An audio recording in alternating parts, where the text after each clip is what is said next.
മുഖ്യമന്ത്രിയുടെ PR പ്രവർത്തനങ്ങൾക്കായി സർക്കാർ ചെലവഴിക്കുന്നത് കോടികൾ. ഈ വർഷം PR പ്രവർത്തനങ്ങൾക്ക് മാത്രം മാറ്റിവെച്ചിരിക്കുന്നത് 5 കോടി രൂപക്കടുത്താണ്.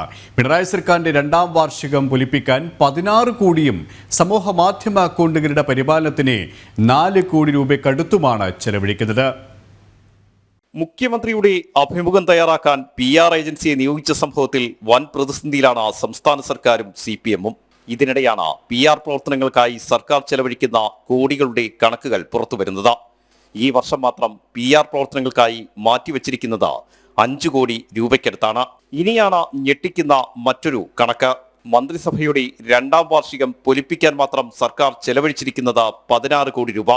മുഖ്യമന്ത്രിയുടെ സാമൂഹ്യ മാധ്യമ അക്കൗണ്ടുകളുടെ പരിപാലനത്തിനും 4 കോടി രൂപയ്ക്കടുത്താണ് സർക്കാർ ചെലവഴിച്ചിരിക്കുന്നത്. രൂക്ഷമായ സാമ്പത്തിക പ്രതിസന്ധിയിലൂടെ സംസ്ഥാനം കടന്നുപോകുമ്പോഴാണ് മുഖ്യമന്ത്രിയുടെ മുഖം മിനുക്കാൻ കോടികൾ ഇങ്ങനെ ചെലവഴിക്കുന്നത്. സാമൂഹ്യ സുരക്ഷാ പെൻഷനുകൾ കൃത്യമായി നൽകാൻ പോലും സർക്കാരിന് കഴിയുന്നില്ല. പണമില്ലാത്തതിനാൽ പദ്ധതികൾ പോലും സർക്കാർ വെട്ടിക്കുറയ്ക്കുകയാണ്. പക്ഷേ മുഖ്യമന്ത്രിയുടെ ഈ PR പ്രവർത്തനങ്ങൾക്ക് പണം അനുവദിക്കുന്നതിന് ഒന്നും ധനവകുപ്പിന് മുന്നിൽ തടസ്സമല്ല. രാജി, ജനം, തിരുവനന്തപുരം. കൂടുതൽ വിവരങ്ങളുമായി രാജീവ് തന്നെ ചേരുകയാണ്. രാജീവ് സൂചിപ്പിച്ചതുപോലെ തന്നെ സംസ്ഥാനം അതിഗുരുതരമായ സാമ്പത്തിക പ്രതിസന്ധിയിലൂടെ കടന്നു പോകുമ്പോഴാണ് സർക്കാരിൻ്റെ, പ്രത്യേകിച്ച് മുഖ്യമന്ത്രിയുടെ അടക്കം ധൂർത്ത് അടിക്കടി വാർത്തയാകുന്നത്. പക്ഷേ ഈ പ്രതിസന്ധിയിലും ധൂർത്ത് തുടരുകയാണ്. ഒരു കാര്യവും സംസ്ഥാന സർക്കാരിൻ്റെ ധൂർത്തിന് ഒരു കുറവും വരുത്തുന്നില്ല എന്ന് വേണം മനസ്സിലാക്കാൻ. പ്രത്യേകിച്ച് ഈ PR വർക്കുമായി ബന്ധപ്പെട്ട് കോടികൾ തന്നെയാണ് സർക്കാർ പൊടിപൊടിക്കുന്നത്, അല്ലേ? സുരേഷ്, പ്രധാനമായും മുഖ്യമന്ത്രിയുടെ ഓഫീസുമായി ബന്ധപ്പെട്ട PR പ്രവർത്തനങ്ങൾ വിവാദമാകുന്നതിനിടെയാണ് ഇതിനനുവദിച്ച തുകയുടെ കണക്കുകൾ കൂടി പുറത്തേക്ക് വരുന്നത്. ഈ വർഷം മാത്രമാണ് PR പ്രവർത്തനങ്ങൾക്കായി സർക്കാർ 5 കോടി രൂപയ്ക്കടുത്ത് വകയിരുത്തിയിരിക്കുന്നത്. പ്രധാനമായും മുഖ്യമന്ത്രിയുടെ നേതൃത്വത്തിലാണ് PR പ്രവർത്തനങ്ങൾ നടത്തുന്നത്, അല്ലെങ്കിൽ മുഖ്യമന്ത്രിക്ക് വേണ്ടിയാണ് ഈ PR പ്രവർത്തനങ്ങളൊക്കെ നടക്കുന്നത് എന്ന കാര്യം വ്യക്തമാണ്. ഇതിനുവേണ്ടി 5 കോടി രൂപയ്ക്കടുത്താണ് ഈ വർഷം മാത്രം മാറ്റിവെച്ചിരിക്കുന്നത്. ഈ 5 കോടി രൂപയ്ക്കടുത്ത് മാറ്റിവെച്ചിരിക്കുന്നു എന്ന് പറയുമ്പോൾ അതിൽ കൂടുതൽ ചെലവഴിക്കുന്നതിനുള്ള അനുമതിയും നിലവിൽ സർക്കാർ തന്നെ നൽകിയിട്ടുണ്ട്. മാത്രമല്ല, 2ാം പിണറായി സർക്കാരിന്റെ ഈ മന്ത്രിസഭാ രൂപീകരണത്തിന്റെ വാർഷികത്തോടനുബന്ധിച്ച് 16 കോടി രൂപയ്ക്കടുത്താണ് നിലവിലേതായാലും ചെലവഴിച്ചിരിക്കുന്നത്. ഇതുമായി ബന്ധപ്പെട്ട രേഖകളും ജനടിവിക്ക് ലഭിച്ചിട്ടുണ്ട്. ഈ രീതിയിൽ കോടികളുടെ ദൂർത്ത് തന്നെയാണ് സംസ്ഥാനത്ത് തുടർന്നുകൊണ്ടിരിക്കുന്നത്. മുഖ്യമന്ത്രിയുടെ സാമൂഹ്യ മാധ്യമ അക്കൗണ്ടുകളുടെ പരിപാലനത്തിനായി മാത്രം 4 കോടി രൂപ മാറ്റിവെക്കുന്നു. നേരത്തെ നമുക്കറിയാം, പല ഘട്ടങ്ങളിലും നമ്മൾ ചർച്ച ചെയ്തതാണ്. മുഖ്യമന്ത്രിയുടെ നവകേരള സദസ്സിനായി 100 കോടി രൂപയ്ക്കടുത്ത് ചെലവഴിച്ചു. അതിൽ തന്നെ പ്രചരണത്തിനായി 20 കോടി രൂപയ്ക്കടുത്തായിരുന്നു സർക്കാർ ചെലവഴിച്ചത്. സംസ്ഥാനം രൂക്ഷമായ സാമ്പത്തിക പ്രതിസന്ധിയിലൂടെ കടന്നുപോയിക്കൊണ്ടിരിക്കുകയാണ്. ഈ സാമ്പത്തിക പ്രതിസന്ധിയിലൂടെ കടന്നു പോകുമ്പോഴാണ് മുഖ്യമന്ത്രിയുടെ മുഖം വിരുക്കുന്നതിന് വേണ്ടി ഇങ്ങനെ കോടികൾ ഓരോ വർഷവും ചെലവഴിച്ചു കൊണ്ടിരിക്കുന്നത് എന്നതാണ് ഏറ്റവും ശ്രദ്ധേയമായ കാര്യം. മാത്രമല്ല, മുഖ്യമന്ത്രിയുടെ സാമൂഹ്യ മാധ്യമ അക്കൗണ്ടുകൾ പരിപാലിക്കുന്നതിന് വേണ്ടി കരാർ അടിസ്ഥാനത്തിൽ ജീവനക്കാരെയും നിയമിച്ചിട്ടുണ്ട്. അവർക്കും ലക്ഷങ്ങൾ മാസം ശമ്പളം നൽകേണ്ടി വരും. ഈ രീതിയിൽ കോടികൾ തന്നെയാണ് വർഷം തോറും ചെലവഴിക്കേണ്ടി വരിക. ഈ ഒരു കണക്കുകൾ പരിശോധിക്കുമ്പോഴാണ് ഞെട്ടിക്കുന്ന സംഭവങ്ങൾ വീണ്ടും പുറത്തേക്ക് വരുന്നത്. അതായത് കെയ്സർ എന്ന് പറയുന്ന ഒരു ഏജൻസിക്ക് ഇതുമായി ബന്ധപ്പെട്ട PR പ്രവർത്തനങ്ങളുമായി ബന്ധപ്പെട്ട രേഖകൾ, അല്ലെങ്കിൽ മുഖ്യമന്ത്രിയുടെ അഭിമുഖം തയ്യാറാക്കുന്നതിനാവശ്യമായ അനുമതി നൽകിയെന്ന് പറയുമ്പോൾ ആ ഏജൻസിക്കും പണം നൽകേണ്ടി വരുന്നത് ഇത്തരത്തിൽ PR പ്രവർത്തനങ്ങൾക്ക് മാറ്റിവെച്ച തുകയിൽ നിന്നാണ് എന്ന് വ്യക്തമാണ്. അതിനുവേണ്ടിയാണ് ഇത്തരത്തിൽ 5 കോടി രൂപയ്ക്കടുത്ത് ഓരോ വർഷവും മാറ്റിവെച്ചുകൊണ്ടിരിക്കുന്നത്. മാത്രമല്ല, മറ്റ് സംസ്ഥാനങ്ങളിൽ സംസ്ഥാന സർക്കാരിന്റെ വികസന നേട്ടങ്ങൾ എത്തിക്കാനെന്ന പേരിൽ തുക ചെലവഴിക്കുക, സംസ്ഥാന സർക്കാരിന്റെ വികസന നേട്ടങ്ങൾ എന്ന പേരിൽ ഡോക്യുമെന്ററികൾ തയ്യാറാക്കിക്കുക, മുഖ്യമന്ത്രിയുടെ നാം മുന്നോട്ട് പരിപാടി, അതിലും കോടികൾ തന്നെയാണ് ചെലവഴിച്ചുകൊണ്ടിരിക്കുന്നത്. ഈ രീതിയിൽ ഈ മുഖ്യമന്ത്രിയുടെ മുഖം ഇരിക്കുന്നതിന് വേണ്ടി മാത്രം ഓരോ വർഷവും കോടികൾ ചെലവഴിച്ച മുന്നോട്ട് പോകുന്ന ഒരു സാഹചര്യമാണ് സംസ്ഥാനത്തുള്ളത്. അതേസമയം ഇവിടെ സംസ്ഥാന സർക്കാർ ഭരിക്കുന്നത് മുഖ്യമന്ത്രിയും മന്ത്രിമാരും എല്ലാം PR ഏജൻസികളാണ് എന്നുള്ള വിമർശനമാണ് പ്രതിപക്ഷം ഉന്നയിക്കുന്നത്. പക്ഷേ ആ സമയത്തൊക്കെയും ആ വിമർശനത്തെ തള്ളിക്കളയുന്ന സമീപനമാണ് മുഖ്യമന്ത്രി അടക്കം സ്വീകരിച്ചത്. പക്ഷേ PR ഏജൻസിയുണ്ട്. PR ഏജൻസി പറയുന്നത് പോലെ തന്നെയാണ് അഭിമുഖങ്ങൾ പോലും നൽകുക, എല്ലാ കാര്യങ്ങളും നിയന്ത്രിക്കുന്നത് PR ഏജൻസികളാണ് എന്ന കാര്യത്തിലുള്ള സ്ഥിരീകരണം തന്നെയാണ് ഈ പുതിയ വിവാദവുമായി ബന്ധപ്പെട്ട് വന്നിരിക്കുന്നത്. സ്ഥിരീകരണമാണ് വന്നിരിക്കുന്നത്. അവിടെ ഈ PR ഏജൻസികളുടെ എല്ലാ തരത്തിലുള്ള നടത്തിപ്പിന് വേണ്ടിയും കോടികൾ ചെലവഴിക്കുന്നു. അതായത് ജനങ്ങളുടെ നികുതി പണം ഉപയോഗിക്കുന്നു എന്ന് വേണം മനസ്സിലാക്കാൻ. അത്തരത്തിൽ തന്നെയാണ് ഖജനാവ് കാലിയാകുന്ന ഒരു അവസ്ഥയിലേക്ക് എത്തുന്നത്. അവിടെയാണ് രാജീവ് ആദ്യം സൂചിപ്പിച്ചതുപോലെ തന്നെ ക്ഷേമ പെൻഷനുകൾ മുടങ്ങുന്ന അവസ്ഥ, ഇത്തരത്തിലുള്ള പല പദ്ധതികളും അവതാളത്തിലാകുന്ന അവസ്ഥ. പക്ഷേ അവിടെ ഒരു ഇടപെടലും മുഖ്യമന്ത്രിക്കോ മറ്റു മന്ത്രിമാർക്കോ ഉണ്ടാകുന്നില്ല. പക്ഷേ PR ഏജൻസികൾക്ക് വാരിക്കോരി നൽകുകയാണ് കോടികൾ, അല്ലേ? തീർച്ചയായും സുരേഷ്, ആ രീതിയിൽ തന്നെയാണ് സംസ്ഥാനം മുന്നോട്ട് പോയിക്കൊണ്ടിരിക്കുന്നത്. PR ഏജൻസികൾക്കായി പണം ചെലവഴിക്കുന്ന ഒരു സാഹചര്യമാണ് സംസ്ഥാനത്തുള്ളത്. അതും കോടികൾ ചെലവഴിക്കുന്നു എന്നതാണ് ഏറ്റവും ശ്രദ്ധേയമായ കാര്യം.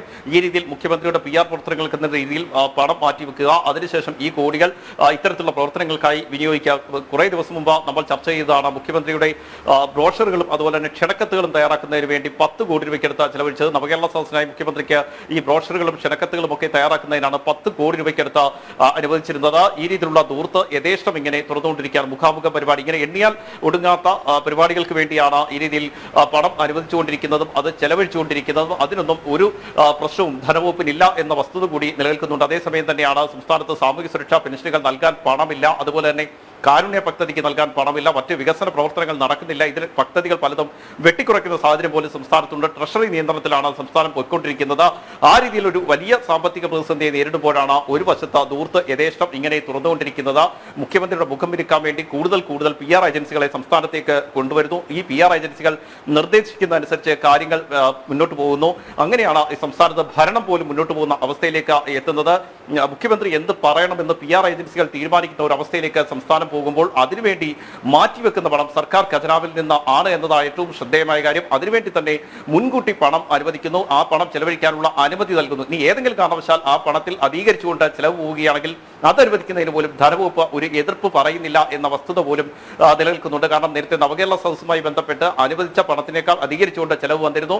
ആ ഘട്ടത്തിൽ ഒരു എതിർപ്പുമില്ലാതെ ധനവകുപ്പ് അത് അംഗീകരിക്കുകയും ചെയ്തിട്ടുണ്ട്, പണം കൈമാറുകയും ചെയ്തിട്ടുണ്ട്. പക്ഷേ അതേസമയം തന്നെ മറ്റ് വികസന പദ്ധതികൾക്കോ അല്ലെങ്കിൽ സാമൂഹ്യ സുരക്ഷാ പെൻഷൻ ഉൾപ്പെടെയുള്ള പദ്ധതികൾക്കോ പണം ആവശ്യപ്പെട്ടുകൊണ്ട് ധനവകുപ്പിനെ സമീപിക്കുകയാണെങ്കിൽ അത് അനുവദിക്കാൻ സാമ്പത്തിക പ്രതിസന്ധി പറഞ്ഞുകൊണ്ട് തടസ്സം നിൽക്കുന്ന സമീപനമാണ് ധനവകുപ്പ് പലപ്പോഴും സ്വീകരിക്കാറുള്ളത് എന്ന വസ്തുത കൂടി ഇവിടെ നിൽക്കുന്നുണ്ട്. ഒരു വശത്ത് ഇങ്ങനെ യഥേഷ്ടം ദൂർത്ത് തുടരുന്നു എന്ന വസ്തുതയ്ക്കൊപ്പം തന്നെയാണ് ഈ രീതിയിൽ സാമൂഹ്യക്ഷേമ പെൻഷൻ നൽകുന്നില്ല, അല്ലെങ്കിൽ ജനങ്ങളെ നേരിട്ട് ബാധിക്കുന്ന ഒന്നിനും പണമില്ല എന്ന രീതിയിൽ മുന്നോട്ട് പോകുന്നത്. അപ്പം രാജീവ്, ഈ സർക്കാരിന്റെ പ്രതിച്ഛായ നന്നാക്കാനും ഉള്ള ഒരു ഇടപെടലിന്റെ ഭാഗമായിട്ടാണ് ഈ സമൂഹ മാധ്യമ അക്കൗണ്ടുകൾ, അതിന്റെ പരിപാലനത്തിനും 4 കോടിക്കടുത്താണ് ഇതിനകം ചെലവഴിച്ചു കഴിഞ്ഞത് അല്ലേ?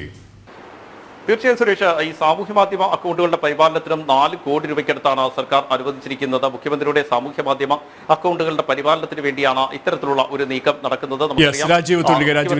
BJP സംസ്ഥാന വക്താവ് ശ്രീ സന്ദീപ് വാര്യർ നമ്മോടൊപ്പം ചേരുകയാണ്. ശ്രീ സന്ദീപ് വാര്യർ, സംസ്ഥാനം സമാനതകളില്ലാത്ത പ്രതിസന്ധിയിലൂടെ, സാമ്പത്തിക പ്രതിസന്ധികളിലൂടെ കടന്നു പോകുമ്പോഴാണ് PR പ്രവർത്തനങ്ങൾക്ക് വേണ്ടി മാത്രം കോടികൾ സംസ്ഥാന സർക്കാർ മാറ്റിവെച്ചിരിക്കുന്നത്.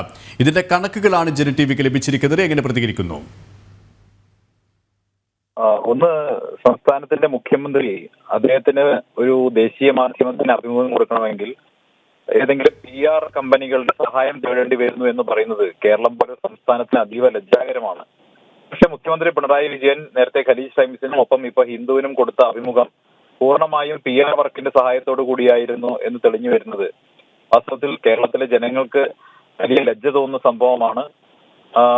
പക്ഷെ ഈ മുഖ്യമന്ത്രിയുടെ പ്രതിച്ഛായ വർദ്ധിപ്പിക്കാൻ വേണ്ടിയിട്ടാണല്ലോ PR വർക്കിനെയൊക്കെ ഏൽപ്പിച്ചിട്ടുള്ളത്. എനിക്ക് അദ്ദേഹം ഈ PR വർക്കിനെയൊക്കെ ഏൽപ്പിച്ച കാര്യം കേൾക്കുമ്പോൾ തോന്നുന്നത് മേക്കപ്പിനൊക്കെ ഒരു പരിധിയില്ല എന്ന ഉദയനാണ് താരം എന്ന സിനിമയിലെ ഡയലോഗാണ്. ഈ മുഖ്യമന്ത്രിക്ക് ഇനി എത്ര PR വർക്ക് നടത്തിയാലും പ്രതിച്ഛായ എങ്ങനെ മെച്ചപ്പെടാനാണ്? അപ്പൊ അതുകൊണ്ട് തന്നെ മുഖ്യമന്ത്രി പ്രതിച്ഛായ ഒന്നും മെച്ചപ്പെടാൻ പോകുന്നില്ല. സർവ്വതരക്കാരിലെ കള്ളന്മാരാലും കൊള്ളക്കാരാലും നിറഞ്ഞിട്ടുള്ള ഈ സംസ്ഥാന ഭരണകൂടം, സംസ്ഥാന സർക്കാർ, അതിന്റെ പ്രതിച്ഛായ ഇനി വർദ്ധിപ്പിക്കാൻ സാധ്യമല്ല. ജനങ്ങൾക്കിടയിൽ നിന്ന് പൂർണ്ണമായും ഒറ്റപ്പെട്ടു കഴിഞ്ഞു. കൂടെ നിൽക്കുന്നവർ തന്നെ കള്ളന്മാരാണ് എന്ന് പരസ്യമായി വിളിച്ചു പറഞ്ഞു കഴിഞ്ഞു. അധികാരത്തിന് ഒഴിഞ്ഞു പോവുക എന്നല്ലാതെ ഈ സർക്കാരിന് മറ്റൊരു മാർഗവും മുന്നിൽ അവശേഷിക്കുന്നില്ല. ശ്രീ സന്ദീപ് വാര്യർ, ഈ PR ഏജൻസിക്ക് പിന്നിലും ഈ CPM-ന്റെ ഉന്നത നേതാക്കളുടെ മക്കളാണ്, CPM അനുഭാവികളാണ്, നേതൃനിരയിലെ ചിലർ തന്നെയാണ് എന്നുള്ള വിശദാംശങ്ങൾ പോലും ഇപ്പോൾ പുറത്തു വന്നിരിക്കുകയാണ്. സുബ്രഹ്മണ്യന്റെ വിശദാംശങ്ങളടക്കം ഇപ്പോൾ പുറത്തു വന്നുകൊണ്ടിരിക്കുകയാണല്ലോ. അവിടെ വാരിക്കോരി സ്വജനപക്ഷം, അല്ലെങ്കിൽ സ്വന്തക്കാർക്ക് വാരിക്കോരി നൽകുക, സ്വജനപക്ഷപാതം കൃത്യമായി നടപ്പിലാക്കുക, അത്തരത്തിലുള്ള കാര്യങ്ങൾ കൂടി വ്യക്തമാവുകയാണല്ലേ? നേരത്തെ തന്നെ മുഖ്യമന്ത്രിയുടെ സാമൂഹ്യ മാധ്യമ അക്കൗണ്ടുകൾ, അതുമായി ബന്ധപ്പെട്ട പ്രവർത്തനങ്ങൾക്കൊക്കെ കോടിക്കണക്കിന് രൂപ കൊടുത്തിരുന്നത്. നേരത്തെ അതുപോലെ തന്നെ മുഖ്യമന്ത്രിയുടെ മറ്റ് പ്രവർത്തനങ്ങൾക്ക്, നേരത്തെ നമുക്കറിയാം കേരള യാത്രയുമായി ബന്ധപ്പെട്ട പ്രവർത്തനങ്ങൾക്കൊക്കെ ഈ CPM-ന്റെ നേതാക്കന്മാരുടെ, സമുന്നത നേതാക്കന്മാരുടെ മക്കളായിരുന്നു ഇത്തരം കാര്യങ്ങൾ ഏറ്റെടുത്ത് നടത്തിയിരുന്നത്. അവർക്കെല്ലാം കോടിക്കണക്കിന് രൂപയാണ് കൊടുത്തിട്ടുള്ളത്. അതുപോലെ തന്നെയാണ് ഈ PR വർക്കുമായി ബന്ധപ്പെട്ട കാര്യങ്ങൾ നടക്കുന്നത്. നേരത്തെ നമുക്കറിയാം മുഖ്യമന്ത്രിയുടെ പരിപാടികൾ നടക്കുന്ന നടത്തേണ്ട ടീം അത് പൂർണ്ണമായും കോടിക്കണക്കിന് രൂപ കൈകാര്യം ചെയ്യുന്നത് CPM സംസ്ഥാന നേതൃത്വത്തിലിരിക്കുന്ന ഉന്നതന്മാരുടെ മക്കൾ തന്നെയാണ്. അവർ രൂപീകരിച്ച കമ്പനികൾക്ക് തന്നെയാണ് വാരിക്കോരി കൊടുത്തിട്ടുള്ളത്. ഇതെല്ലാം വ്യക്തമായിട്ടുള്ള കാര്യമാണ്. സ്വന്തം മകൾക്ക് എന്തായാലും മാസപ്പടി കിട്ടുന്ന രീതിയിൽ വരുമാനം ലഭ്യമാക്കി കൊടുത്തു. മറ്റു നേതാക്കന്മാരുടെ മക്കൾക്കും പണം കിട്ടുന്ന രീതിയിൽ കാര്യങ്ങൾ ചെയ്തു കൊടുക്കുന്നു. അങ്ങനെ പൂർണ്ണമായും സ്വജനപക്ഷപാതത്താൽ നിറഞ്ഞിട്ടുള്ള ഒരു സർക്കാരാണ് ഇപ്പോൾ മുന്നോട്ട് പോയിക്കൊണ്ടിരിക്കുന്നത്. പ്രതിച്ഛായ അങ്ങേയറ്റം മോശമായി കഴിഞ്ഞു. ഇനി എത്ര വാരിപ്പൊത്തിയാലും എത്ര വിനയം വാരിപ്പൊത്തിയാലും ഉള്ള ഫ്രോഡുകളൊക്കെ അറിയാതെ പുറത്തു വരും എന്ന് പറയുന്നത് പോലെയാണ്. ഈ മുഖ്യമന്ത്രിയുടെ പ്രതിച്ഛായ എത്ര നന്നാക്കാൻ നോക്കിയിട്ടും ഒരു കാര്യവുമില്ല. യെസ്, വളരെയധികം നന്ദി ശ്രീ സന്ദീപ് വാര്യർ. ഈ ഒരു സമയം ഞങ്ങളോട് സഹകരിച്ചതിന്. വീണ്ടും രാജീവ് സന്ദീപ് വാര്യർ പറഞ്ഞതുപോലെ തന്നെ പ്രതിച്ഛായ മികച്ചതാക്കാനും മെച്ചപ്പെടുത്താനുമുള്ള നീക്കത്തിൻ്റെ ഭാഗമായിട്ടാണ് ഈ PR ഏജൻസികളെ കാര്യങ്ങൾ ഏൽപ്പിച്ചത്. പക്ഷേ ഈ PR ഏജൻസിയുടെ പ്രവർത്തനങ്ങൾ തിരിഞ്ഞുകൊത്തുന്ന ഒരു സാഹചര്യത്തിലേക്കാണ് പാർട്ടി എത്തിച്ചിരിക്കുന്നത്. സ്വയം പ്രതിരോധത്തിലാകുന്ന ഒരവസ്ഥയിലേക്ക് സാഹചര്യങ്ങൾ എത്തിയിരിക്കുന്നു. അപ്പോഴും PR ഏജൻസികളെ കൈവിടാൻ സർക്കാർ ഒരുക്കമല്ല. അവർക്ക് വേണ്ടുന്നത് എന്തും ചെലവഴിക്കാൻ, ലക്ഷങ്ങളും കോടികളും ചെലവഴിക്കാൻ പണം മാറ്റിവെക്കുന്നു എന്നുള്ള വസ്തുത. ഒപ്പം ധനവകുപ്പ് യാതൊരു തരത്തിലുള്ള നിഷേധാത്മക സമീപനവും അല്ലെങ്കിൽ എതിർപ്പും ഈ ഒരു വിഷയവുമായി ബന്ധപ്പെട്ട് സർക്കാരിന്മേൽ നടത്തുന്നുമില്ല, അല്ലേ?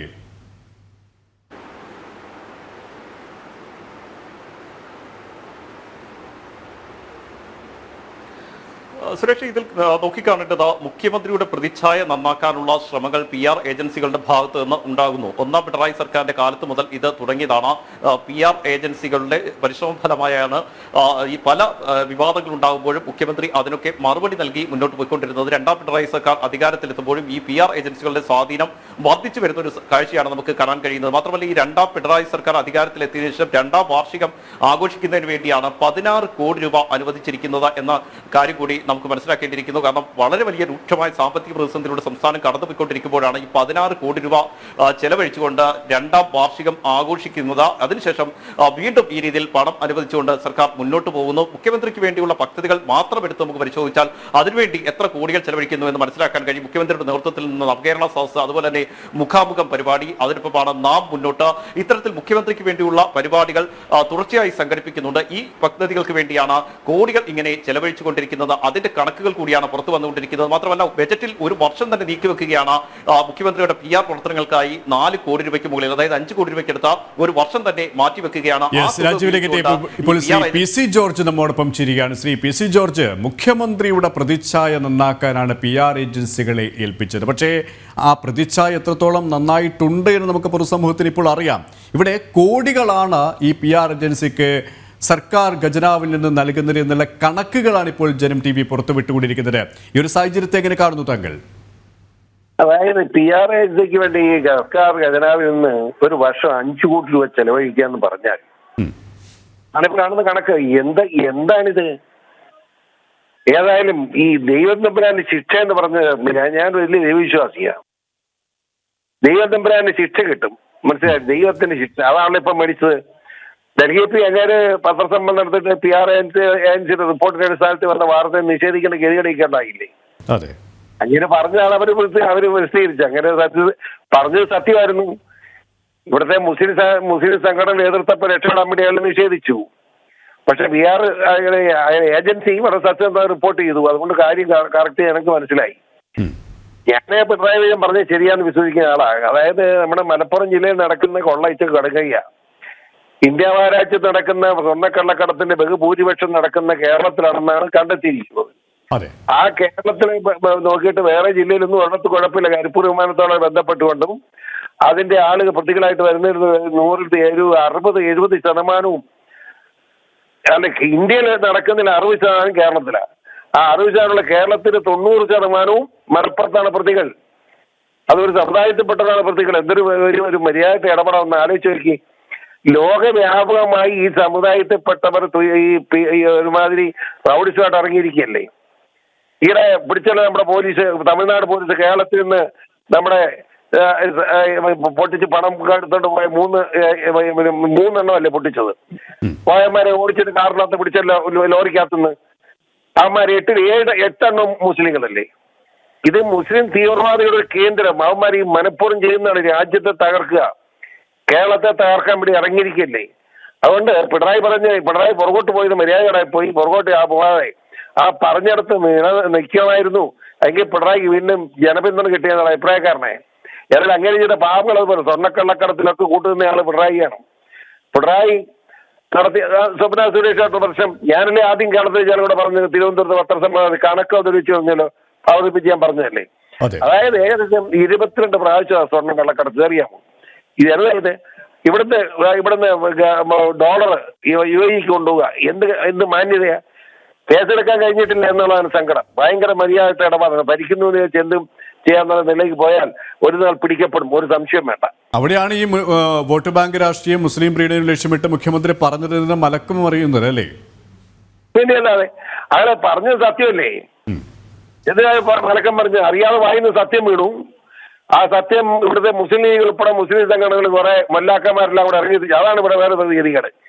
മുസ്ലിം ഭീകരന്മാർക്കെതിരെ നമ്മൾ പറഞ്ഞു മുസ്ലിങ്ങളെല്ലാം എതിർക്കുക. എന്തിനും മുസ്ലിമെല്ലാം എത്ര മാന്യന്മാരായ മുസ്ലിങ്ങളുണ്ട് ഈ കേരളത്തിലും ഇന്ത്യയിലും മുസ്ലിങ്ങൾ മുഴുവൻ തീവ്രവാദികളാണ്. ഇപ്പൊ ഇവിടെ നമ്മുടെ ഇതുകൊണ്ട് 3 സ്ഥാപനം പൊട്ടിച്ചുകൊണ്ട് കാശ് കൊണ്ടുപോയമാർ 8 മുസ്ലിമാണ്. അവരെ പറ്റി പറയുമ്പോൾ മുസ്ലിങ്ങളെല്ലാം കൂടെ നിർത്തി കിടന്ന് ചാടുന്നേ. ഈ കൊള്ളക്കാരെ സപ്പോർട്ട് ചെയ്യേണ്ട കാര്യം എന്താ? ആ സ്വഭാവം മുസ്ലിം സമൂഹം മാറ്റിയില്ലെങ്കിൽ മുസ്ലിം സമൂഹം തന്നെ ഇന്ത്യയിൽ ഒറ്റപ്പെടും, ഒരു സംശയം വേണ്ട. ഇതാണ് ഇതിനെ സംബന്ധിച്ച് എനിക്ക് പറയാനുള്ളത്. വളരെയധികം നന്ദി ശ്രീ PC ജോർജ്. ഈ ഒരു സമയം ഞങ്ങളോട് സഹകരിച്ചതിന്. വീണ്ടും രാജീവിലേക്ക്. രാജീവ്, ഇവിടെ ഏത് തരത്തിലുള്ള സാമ്പത്തിക പ്രതിസന്ധിയിലൂടെയും കടന്നുപോയി കഴിഞ്ഞാലും സാധാരണക്കാരായ ജനങ്ങൾക്ക് ഒരു ക്ഷേമ പെൻഷൻ നൽകിയില്ലെങ്കിലും അവശ്യ സാധനങ്ങളുടെ അടക്കം വില നാൾക്കുനാൾ വർദ്ധിച്ചു വന്നു കഴിഞ്ഞാലും ഞങ്ങളുടെ പ്രതിച്ഛായ നന്നായാൽ മതി, മുഖ്യമന്ത്രിയുടെ പ്രതിച്ഛായ നന്നായാൽ മതി എന്നുള്ള ഒരു സമീപനം തന്നെയാണ് സർക്കാരിനുള്ളത്. അതുകൊണ്ട് തന്നെയാണ് ഈ സൂചിപ്പിച്ചതുപോലെ തന്നെ കോടികളുടെ കണക്ക് ഈ PR ഏജൻസിക്ക് നൽകിയ ആ കണക്ക് പുറത്തു വന്നുകൊണ്ടിരിക്കുന്നതും അല്ലേ? സുരേഷ്, അത് തന്നെയാണ് ഇവിടെ ക്ഷേമ പെൻഷനുകൾ മുടങ്ങുന്നതും അതുപോലെ തന്നെ കാരുണ്യ പദ്ധതിക്ക് പണം നൽകുന്നില്ല, KSRTC പെൻഷൻ മുടങ്ങുന്നു, അത്തരത്തിലുള്ള കാര്യങ്ങളൊക്കെ പലതവണ നമ്മൾ തന്നെ റിപ്പോർട്ട് ചെയ്തിട്ടുണ്ട്. മാത്രമല്ല ഈ സഹകരണ സംഘങ്ങളിൽ നിന്ന് കടമെടുത്ത് ഇവർക്ക് പെൻഷൻ നൽകാനുള്ള നീക്കം സർക്കാർ നടക്കുമ്പോൾ ഈ സഹകരണ സംഘങ്ങൾക്ക് പോലും സംസ്ഥാന സർക്കാരിൽ ഇപ്പോൾ വിശ്വാസമില്ലാത്ത അവസ്ഥയാണ്. അതും CPM ഭരിക്കുന്ന സഹകരണ സംഘങ്ങൾ പോലും ഇപ്പോൾ സർക്കാരിന് പണം നൽകുന്നില്ല. മാത്രമല്ല നമുക്കറിയാം സംസ്ഥാന പോലീസ് മേധാവി പോലും പോലീസ് വാഹനങ്ങൾക്ക് ഇന്ധനം നിറയ്ക്കാൻ പണമില്ല എന്ന് പറഞ്ഞുകൊണ്ട് പലതവണയാണ് ധനവകുപ്പിന് കത്ത് നൽകിയത്. എന്നിട്ട് പോലും പണം ധനവകുപ്പ് സംസ്ഥാന പോലീസ് മേധാവിക്ക് കൈമാറിയില്ല. അതുകൊണ്ട് തന്നെ തമിഴ്നാട്ടിൽ തെരഞ്ഞെടുപ്പ് ഡ്യൂട്ടിക്ക് പോയി പോലീസ് വാഹനം വഴിയിൽ കിടന്ന സംഭവം മൂലം അത്തരം ഒരു ഗതികേട് പോലും സംസ്ഥാന പോലീസിന് ഉണ്ടായ കാഴ്ച നമ്മൾ റിപ്പോർട്ട് ചെയ്തതാണ്. മാത്രമല്ല എപ്പോഴും പോലീസ് സ്റ്റേഷനുകളുടെ അവസ്ഥ പരിശോധിക്കുകയാണെങ്കിൽ പോലീസ് വാഹനങ്ങളുടെ അവസ്ഥയൊക്കെ പരിതാപകരമാണ്. ആ വാഹനങ്ങൾ ഉപയോഗിച്ചുകൊണ്ടാണ് പോലീസ് ഉദ്യോഗസ്ഥർ ഡ്യൂട്ടിക്ക് പോകുന്നത്. ഇത് ഞാൻ ചൂണ്ടിക്കാണിച്ചത് മറ്റു വിഷയങ്ങളൊക്കെ പല ഘട്ടങ്ങളിലും നമ്മൾ റിപ്പോർട്ട് ചെയ്തിട്ടുള്ളതാണ്. പക്ഷേ ഇവിടെ പരിശോധിക്കുമ്പോൾ മുഖ്യമന്ത്രിയുടെ PR വർക്കിന് മാത്രം അത്തരത്തിലുള്ള തടസ്സങ്ങളൊന്നും ഉണ്ടാകുന്നില്ല എന്നതാണ്. കാരണം മുഖ്യമന്ത്രിക്ക് വേണ്ടിയുള്ള PR ഏജൻസികൾക്കോ അല്ലെങ്കിൽ PR പ്രവർത്തനങ്ങൾക്കോ അത്തരത്തിലുള്ള കാര്യങ്ങളിലേക്ക് പോകുമ്പോൾ കൃത്യമായി ധനവകുപ്പ് പണം അനുവദിക്കുന്നുണ്ട് എന്ന വസ്തുതയാണ് നിലനിൽക്കുന്നത്. അതിലൊന്നും യാതൊരു തരത്തിലുള്ള കുടിശ്ശികയും വരുത്താൻ ധനവകുപ്പ് തയ്യാറാകുന്നില്ല. അതിൽ ഏറ്റവും പ്രധാനപ്പെട്ട ഒരു തെളിവാണ് നവകേരള സദസ്സിന് ഈ ബ്രോഷറുകളും അതുപോലെ തന്നെ ക്ഷണക്കത്തുകളും തയ്യാറാക്കുന്നു. ആ തയ്യാറാക്കുന്നതിന് ആദ്യ ഗഡുവായി 4 കോടി രൂപയ്ക്കടുത്ത് അനുവദിക്കുന്നു. പിന്നീട് ശേഷിക്കുന്ന പണം കൂടി അനുവദിക്കുന്നു. അങ്ങനെ 10 കോടി രൂപ അനുവദിക്കുമ്പോൾ അതിനൊന്നും ഒരു തടസ്സവും ഒരു എതിർപ്പും ധനവകുപ്പ് മുന്നോട്ട് വെക്കുന്നില്ല എന്ന വസ്തുത കൂടി നിലനിൽക്കുന്നുണ്ട്. പക്ഷേ ക്ഷേമ പ്രവർത്തനങ്ങൾക്കോ വികസന പദ്ധതികൾക്കോ പണം ആവശ്യപ്പെട്ട് കഴിഞ്ഞാൽ അത് ധനവകുപ്പ് നൽകാറില്ല. നമുക്കറിയാം ഈ മഴക്കാലപൂർവ്വ ശുചീകരണ പ്രവർത്തനങ്ങൾ താളം തെറ്റിയതോടെ തിരുവനന്തപുരം ഉൾപ്പെടെയുള്ള നഗരങ്ങൾ വെള്ളക്കെട്ടിനടിയിലായി മാറുന്ന ഒരു സാഹചര്യം ഉണ്ടായിരുന്നു. മാത്രമല്ല പകർച്ചവ്യാധികൾ ഇപ്പോൾ പോലും സംസ്ഥാനത്ത് പടർന്നു പിടിക്കുന്ന ഒരു സാഹചര്യമാണ്. ഡെങ്കിപ്പനി ഉൾപ്പെടെ പടർന്നു പിടിക്കുന്നു. അവശ്യ മരുന്നുകൾ ലഭിക്കുന്നില്ല. Kerala medical service corporation limited പലതവണ ആവശ്യപ്പെട്ടിരുന്നു ധനവകുപ്പിനോട് പണം അനുവദിക്കണമെന്ന്. അത്തരത്തിൽ പണം അനുവദിക്കാതെ ധനവകുപ്പ് മുന്നോട്ട് പോകുമ്പോഴാണ് ഇവിടെ PR ഏജൻസികൾക്ക് വേണ്ടിയും PR പ്രവർത്തനങ്ങൾക്ക് വേണ്ടിയും കോടികൾ സംസ്ഥാനത്ത് ഇങ്ങനെ അനുവദിച്ചുകൊണ്ടിരിക്കുന്നത്. അതിനൊന്നും യാതൊരു തരത്തിലുള്ള തടസ്സവുമില്ല എന്ന വസ്തുത കൂടി നിലനിൽക്കുന്നുണ്ട്. രണ്ടാം പിണറായി സർക്കാർ അധികാരത്തിലെത്തിയതിന്റെ 2ാം വാർഷികം ആഘോഷിക്കുന്നതിന് വേണ്ടി 16 കോടി രൂപയ്ക്കടുത്തൊക്കെ ചെലവഴിക്കുന്നു എന്ന് പറയുമ്പോൾ ഈ കണക്കുകൾ തീർച്ചയായും ഞെട്ടിക്കുന്നത് തന്നെയാണ് സുരേഷ്. അത് തന്നെയാണ് മുഖ്യമന്ത്രിയുടെ PR പ്രവർത്തനങ്ങൾക്കായി സർക്കാർ ചെലവഴിക്കുന്നത് കോടികളാണ്. ഈ കോടികളുടെ കണക്ക് തന്നെയാണ് ജനം TV പുറത്തുവിട്ടിരിക്കുന്നത്. ഈ വർഷം PR പ്രവർത്തനങ്ങൾക്ക് മാത്രം മാറ്റിവെച്ചിരിക്കുന്നത് 5 കോടി രൂപക്കടുത്താണ്. പിണറായി സർക്കാരിന്റെ 2ാം വാർഷികം പൊലിപ്പിക്കാൻ 16 കോടിയും ഒപ്പം സമൂഹ മാധ്യമ അക്കൗണ്ടുകളുടെ പരിപാലനത്തിന് 4 കോടി രൂപക്കടുത്തുമാണ് ചെലവഴിക്കുന്നത്. വിശദാംശങ്ങളാണ് തിരുവനന്തപുരത്ത് നിന്നും രാജീവ് നൽകിയത്.